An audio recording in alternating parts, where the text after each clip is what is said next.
Director of Assessment Assistant and Assistant Professor of Developmental Writing at New Mexico State University. Thank you for joining us today. You're welcome. Erin, you founded and are editor-in-chief of Aji Magazine, an online magazine for poetry.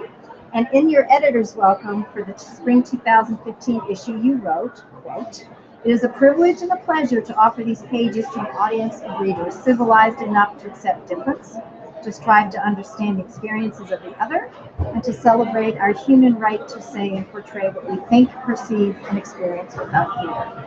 And these words, I feel, are particularly apropos after the Paris attacks in Charlie Hebdo.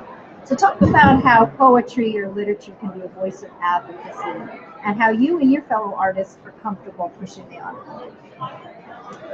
Well, when we started our literary magazine in the fall of 2014, or really in the spring, we had no idea what we would get. We just knew we wanted to encourage a variety of voices and perspectives. And what we found was that we were getting work from all over the world, some from high school students. Yes, we publish high school students. And we publish people writing in English as a second language, people who want to describe experiences of all different types, including experiences in war. And so, because we're not paid, we're volunteer, complete volunteer staff, we can pretty much publish whatever we want. So we try to make sure that we have diversity in the voices that we publish, and that we do not censor the message so long as it's not a hate speech message. Whatever kind of language the writer chooses, if it's appropriate for the message, we embrace that. That's wonderful. You also advocate for other causes, such as Take Back the Night for domestic violence. Tell me how you got involved with that, and how is this type of advocacy different than using just your words? Well, Take Back the Night Alamogordo is an event that my campus co-sponsors, but also we have a student organization there that co-sponsors it, and many of the student organizations get involved. So my first year teaching on my campus, I was invited to participate on the executive board, and soon got very busy doing all sorts of things. What I find, especially in New Mexico, which has a serious domestic abuse problem, I think we are, at one point, we were ranked as the least safe state in the nation for a child. Hopefully it's a little better. That was 1 or 2 years ago. But it's an issue that impacts many of our students. So for them to see us out in the community advocating and sharing information and resources on the behalf of everyone in our community, I think hopefully makes a statement about us and that we do care. That's wonderful. You're now on the board of TICA. Talk about how you got involved and why, and how you would encourage your colleagues to do the same. Well, I got involved with TICA Southwest many years ago. I don't even want to say how many years. As a representative for the state of Louisiana, I was invited by a colleague who was retiring. And she said, "I think you would enjoy this, and they're looking for representatives. Would you join?" So I was invited by a colleague. And I found that board to be, and the entire organization, to be wonderfully welcoming, many wonderful ideas, much mentoring on the board. And so I've been in the organization first with Louisiana, and then when I moved to New Mexico, I got in contact with them right away and said, "Do you need any help?" So for me, it has been a wonderful network of people within my region, in both regions. It's been a wonderful source of information. I get wonderful new ideas every time I go.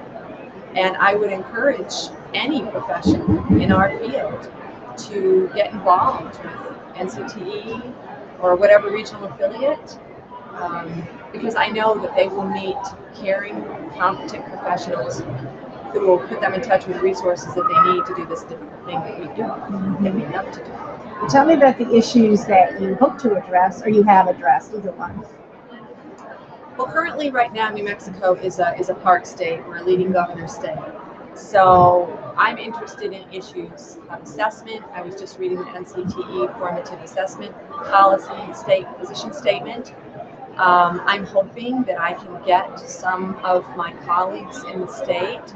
I'm sure there are probably have some have, but to create venues for us to have conversations about that, to support the teachers in our state in the K through 12, and also the position statement that's coming through TICA on placement is very important for our institutions.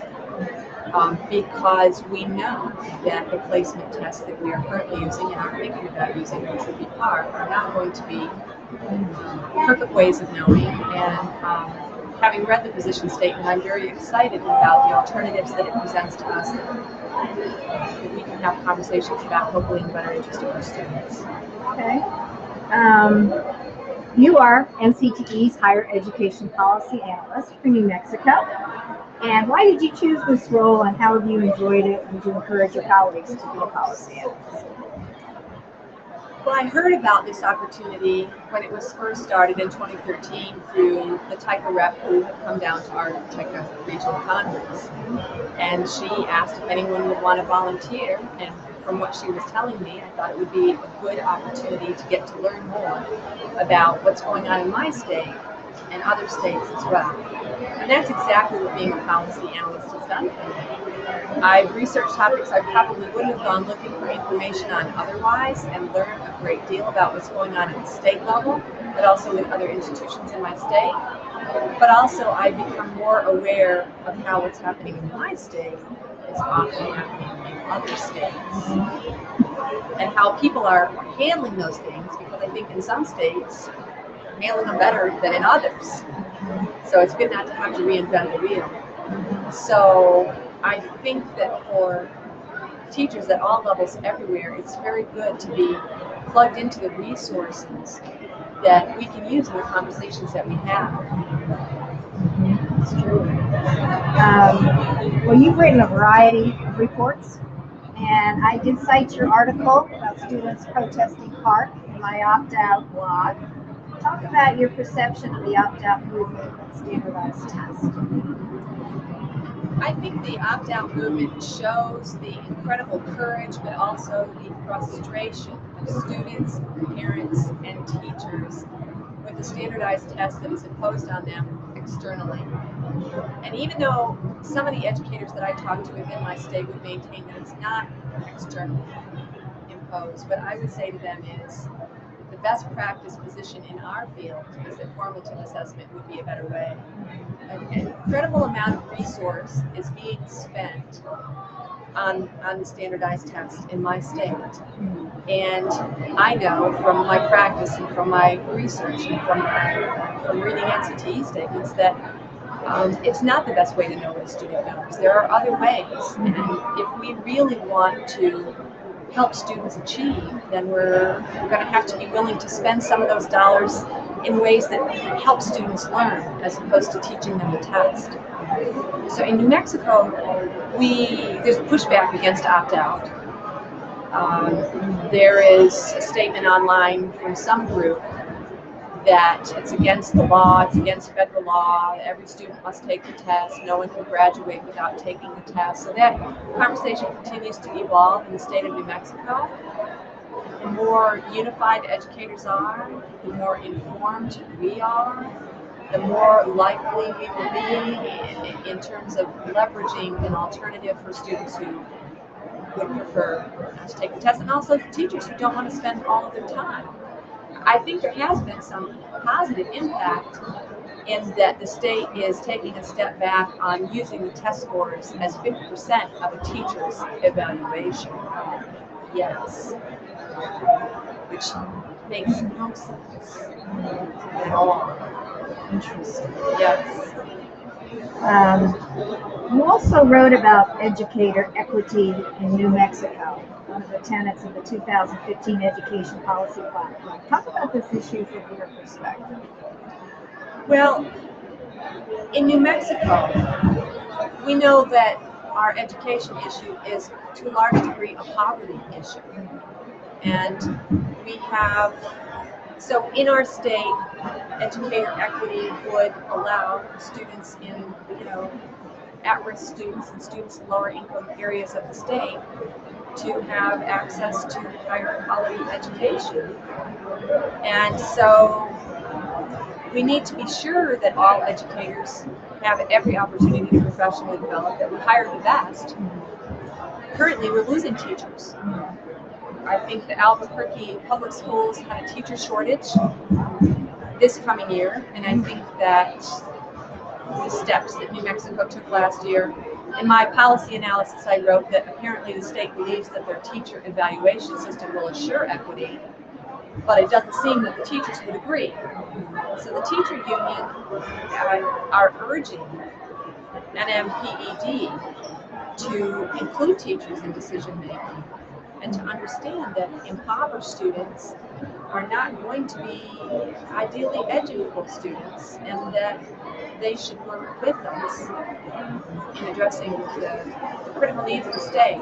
I think we had teacher shortages in Alamogordo Public Schools as well. So I know in parts of the state, for example, I could just tell you anecdotally, I know of at least one case of a person with a high school education and no teaching credentials, teaching a third grade classroom as a substitute for weeks. So, and that person's doing the best that she can, but the point is, she doesn't have the tools. When you do have the education and the tools, it's still a very tough job. It's a wonderful job, and it's difficult.